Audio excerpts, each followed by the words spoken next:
Hello বন্ধুরা, welcome to our channel অন্ধকারের রহস্য। বন্ধুরা সকলে কেমন আছো বৃষ্টির বাজারে? আশা করি সবাই খুব ভালো আছো। তো আজকেও তোমাদের জন্য নিয়ে চলে এসেছি আরও একটি সুন্দর মজাদার ভূতের গল্প। জানি তোমরা সকলেই ভূতের গল্প শুনতে খুব ভালোবাসো। তো আজকে যে গল্পটা তোমাদের শোনাতে চলেছি সেটি সুদীপ্ত বন্দ্যোপাধ্যায়ের লেখা ভূত বাংলো। গল্পের সূত্রধার আমি পূজা, আর গল্প পাঠে রয়েছে দেবেশ। তো চলো আর বেশি কথা বাড়াচ্ছি না, সোজা গল্পে চলে যাচ্ছি। বৃষ্টির যা গতি ছিল তা যে এক্ষুনি থামবে তা কেউ ভাবতে পারেনি। অনেক সময় ভাবনার বাইরেও তো কত কিছু ঘটলেও তাই। কিন্তু একটা গুমোট ভাব ছেয়েই রইল। স্টেশনের পাশে লোকজন প্রায় নেই বললেই চলে। আসলে একে তো পৌষ মাস, তাতে আচমকা এরকম অবাক করা বৃষ্টি সবাইকে নাকানি চোবানি খাইয়ে ছাড়ল। মজা এই, হাওয়ায় কনকনে ঠান্ডার ভাব গেল বেড়ে। গাড়ি অটো কিছুই চোখে পড়ছে না। একটা দোকান আধ খোলা। দূর থেকে দেখে গলা ভেজানোর আশায় সবাই গিয়ে উঠল। ছোট দোকান, এতগুলো লোক ধরবে কেন? অমৃত ফুট কাটল। ঠাঁই নাই, ছোট এ তৈরি। পবিত্র বলল, পারিস বাপু, হাড় হিম হয়ে যাচ্ছে, তোর কবিতা আসছে। অমৃত হাসল, আসছে বাপু, এলে কি করবো বল। দিশু অমৃতের পিঠে চাপুর মেরে বলল, বেটা বলেছিলাম জানুয়ারি মাসে নতুন বছর পড়লে বেরোনো যাবে না। কে কার কথা শোনে? উঠলো পাই তো কটক চাই। ফুঁসে উঠল অমৃত, এই নকশা করবি না।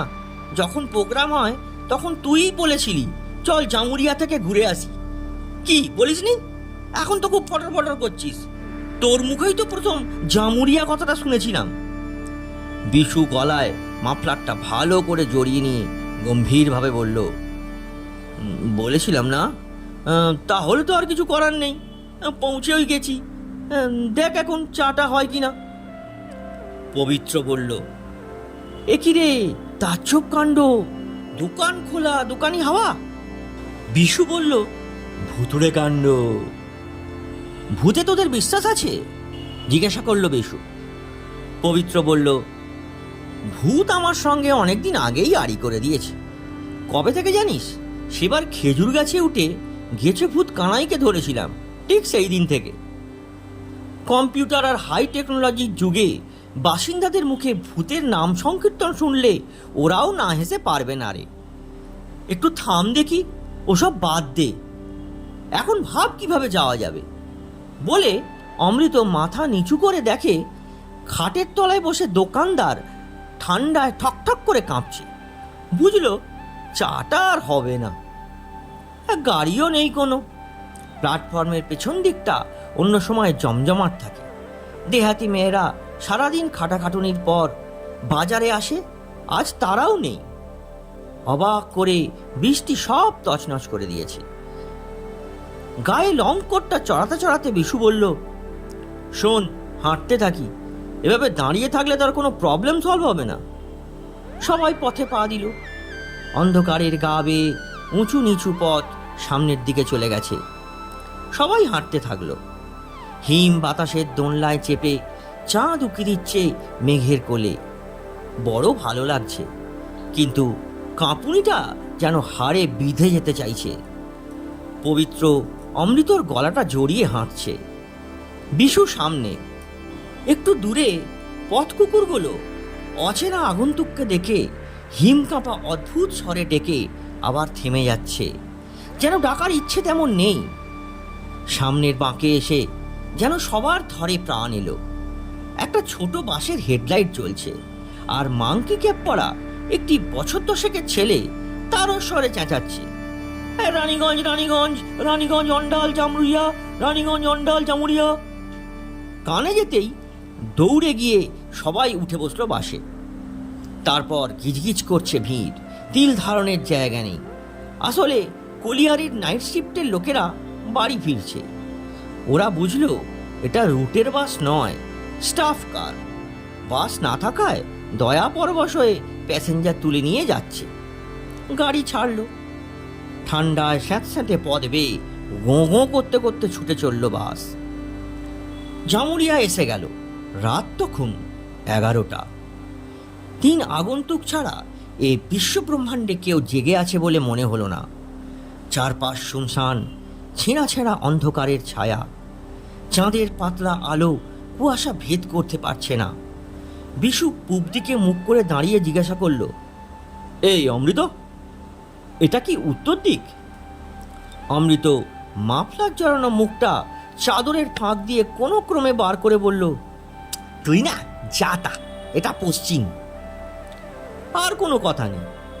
ওই দিকে হাঁটতে শুরু করলো বিশুকে অনুসরণ করে সবাই মিলে। মিনিট 15 হাঁটার পর এক মস্ত বাংলোর সামনে এসে তারা দাঁড়ালো। বিশু থেমে ভালো করে দেখে নিয়ে বলল, হ্যাঁ হ্যাঁ হ্যাঁ, এটাই এটাই। সবাই গেট খুলে ভেতরে গিয়ে বারান্দায় দাঁড়াতেই এক বৃদ্ধ ভদ্রলোক একটা হ্যাজাক লাইট হাতে এসে দাঁড়ালো। জিজ্ঞাসা করলো, आप लोग कहाँ से आया? হিন্দিতে ওস্তাদ বিশু এগিয়ে গিয়ে বলল, ए उदय जी, हम सब कलकत्ता से आया है, डॉक्टर बाबू का भाई लगता। ভদ্রলোক কপালে হাত ঠেকিয়ে উঠে বলল, जयराम जी की कम से कम एक तो चिट्ठी भेजना चाहिए था बाबू।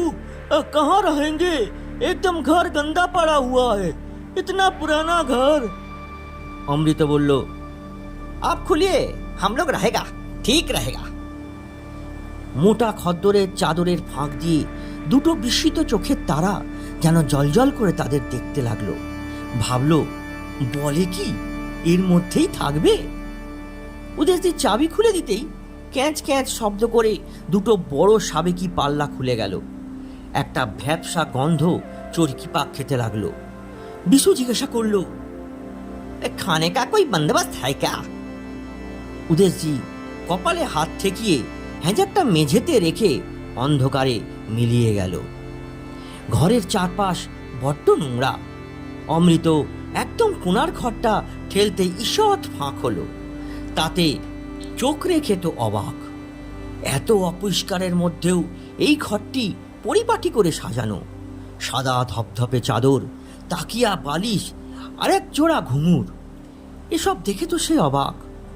ঘুরে এসে ফিসফিস করে পবিত্রকে বলল, এই জানিস, মনে হয় রাতে এখানে কেউ থাকে। পবিত্র বলল, তোর মাথা ব্যথা খারাপ হয়েছে নাকি? এই অন্ধকার স্যাঁতস্যাঁতে ঘরে? আরে বেটা, ভূত থাকতে ভয় পাবে তো মানুষ। বেশ তো কথা হচ্ছিল, ওই সাবজেক্টটা আলোচনা না আনলেই নয়।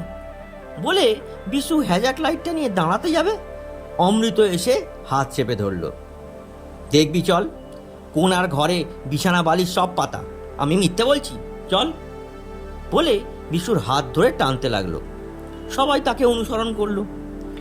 অমৃত দরজায় ঠেলা দিতেই দরজাটা ঈষৎ ফাঁক হলো বটে, কিন্তু সে বিছানা বালিশ ঘুঙুর কিছুই দেখতে পেল না। বরং একটা ধ্বংস বেড়ালের সংসার চোখে পড়ল, যার চোখে আবার আলো জ্বলছিল ঝকমক করে। অমৃত বোকার মতো মুখ করে দাঁড়িয়ে রইল। পবিত্র বলল, খাবার ব্যবস্থা কর বিশু, দেখলি তো গ্যাসে মানুষের কি হয়। বিশু দরজার দিকে অধীর আগ্রহে তাকিয়ে আছে। এমন সময় শুনল বিড়বিড় করে অমৃত বলছে, এত ভুল দেখলাম, অসম্ভব। আবার দেখি কিছুই নেই, এ কি করে সম্ভব? উদেশি 3টে শালপাতা আর একটা ক্যানে করে খিচুড়ি নিয়ে এলো। ওই দুর্যোগের রাতে তাই যেন অমৃত মনে হলো। খেতে খেতে পবিত্র বলল, আচ্ছা, রাতে কি এখানে কেউ থাকে? উদেশজি চোখ বড় বড় হয়ে গেল। অবাক হয়ে জিজ্ঞাসা করলো, কি বাবু, আপ লোগ কুছ দিখা হে ক্যা? অমৃত বলল, হাম দিখা। বিছানা বালিশ ঘুঙুর ওই কোনার ঘর মে দিখা, कोई থাকতা है क्या?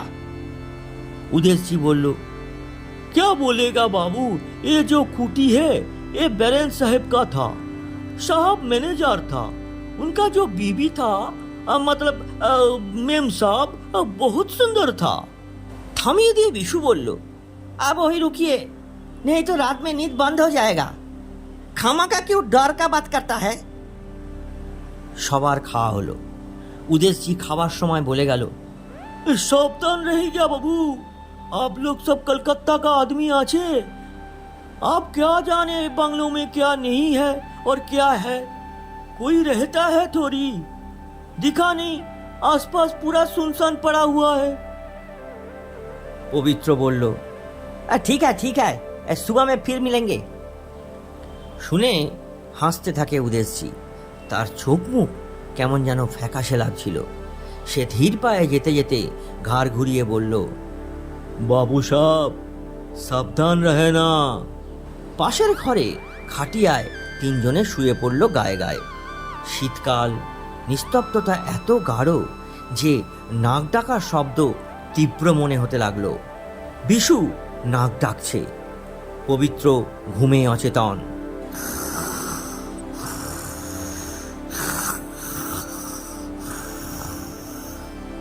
অমৃতর দু চোখ ঘুমে ভেঙে আসছে, কিন্তু কিছুতেই ঘুমোতে পারছে না।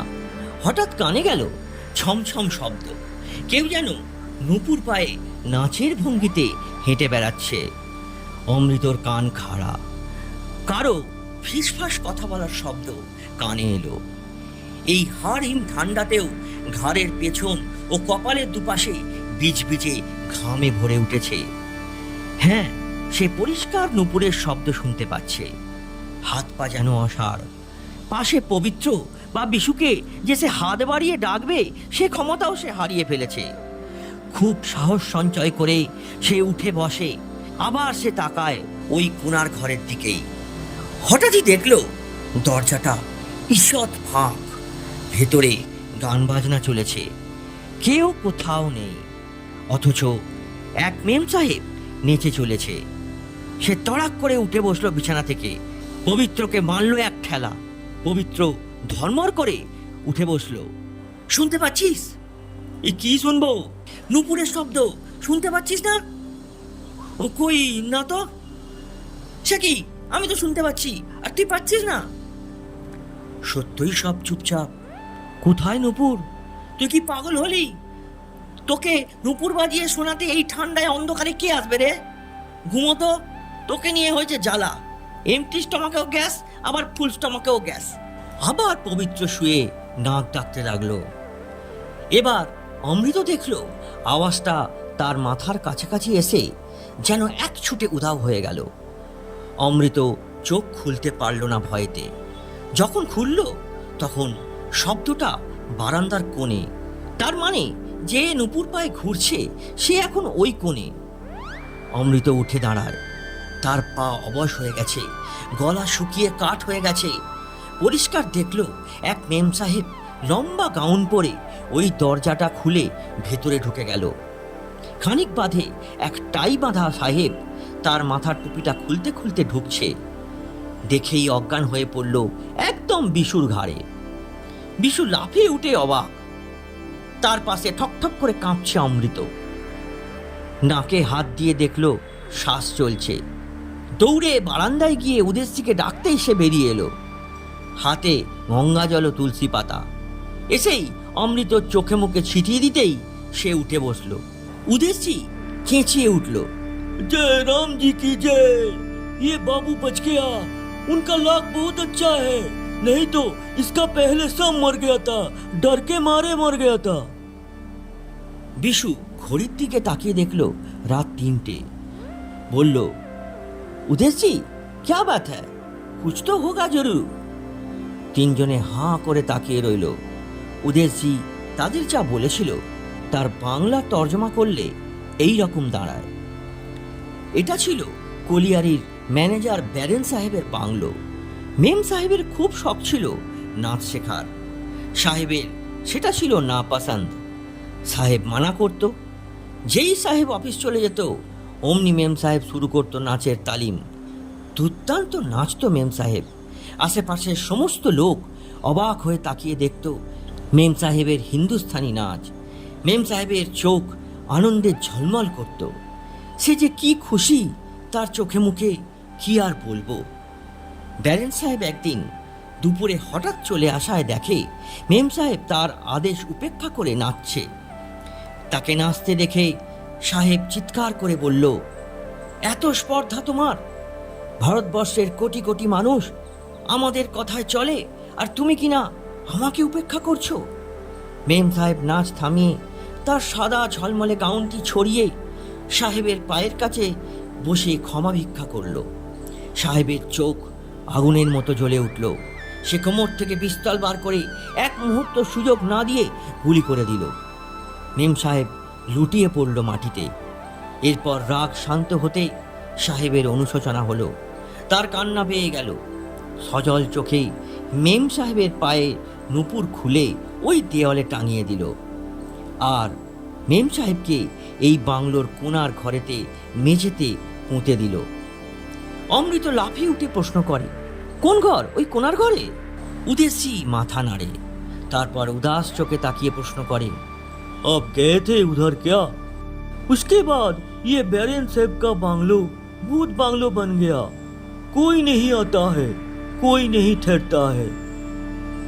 এইবার অমৃত এক চর কষায় বিশুর পিঠে, বলে, বেটা, এত জায়গা থাকতে শেষকালে এনে তুললি ভূত বাংলোয়? বিশু মুখ মুচকে উহ উহ শব্দ করতে করতে বলে, আমি কি করে জানবো এটা ভূত বাংলো? আর এই বাংলোতে ঘটছে সব এত কাণ্ড। আর তাছাড়া তুই না বলতিস ভূত বলে কিছু নেই, ভূত একটা ইলিউশন? পবিত্র বলল, আরে না না, ও ভয় পায়নি, ভয়টা শেয়ার করলো মাত্র।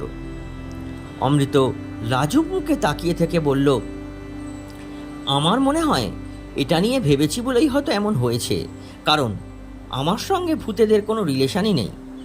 পবিত্রর সঙ্গেও আরই। আমার মনে হয় বিশুর কাছেই এসেছিল। বিশু ঘুমোচ্ছে দেখে আমায় বিরক্ত করেছে। বিশু হাসতে হাসতে বলল, বেশ তাই, আর ঘুমিয়ে কাজ নেই। ভূত বাংলায় এসে ভূত দেখে যে কাণ্ড করলি অমৃত, তোকে নিয়ে আর বেরোবো না। অমৃত গম্ভীরভাবে বলল, যারা আসলে প্রকৃত ভীতু তারাই সাহসীদের সঙ্গে রাখতে ভয় পায়। উদেশী চায়ের জোগাড় করতে চলে গেল। পূব দিক লাল হতে বিশু বলল, আমরা 5 দিন নয় 3 দিন থাকবো, আর 2 দিন থাকবো মাইথনে। সাহসী অমৃত এক ঝটকায় উঠে দাঁড়িয়ে চেঁচিয়ে উঠে বলল, এই ভূত বাংলোয় পরপর 3 দিন থাকবি? থাক, আমি আজই ফিরতি ট্রেন ধরবো। বিশু বলল, এই যে খুব সাহস দেখাচ্ছিলি। পবিত্র বলল, কম্পিউটার আর টেকনোলজি মনকে এখনো কন্ট্রোল করতে পারিনি, পারলে এই কাণ্ডটা কিছুতেই হতো না। উদেশী চা এনে বলল, বাবু সাহেব, आप लोग मेरा बगल का कोठी में रहिए, कुछ नहीं होगा, বলে চলে গেল। পরের দিন ভোরে উদেশজিকে খুঁজতে গিয়ে সবার হাড় হিম। উদেশজির ছোট ছেলে বলে, बहुत दिन पहले बाबा মরে গেছে, लेकिन বাংলো কা মায়া भी छोड़ते পারছে না। বিশু এই প্রথম খুব ভয় পেয়ে গেল। সেই দিন ফেরার ট্রেন ধরল। কলকাতায় এসেও কিছুই বুঝতে পারেনি ভূত বাংলোয় কি এমন ঘটেছিল যা আজও দুর্ভেদ্য থেকে গেল। ভূত বাংলো কিন্তু আজও আছে, ভূত আছে কিনা কে জানে।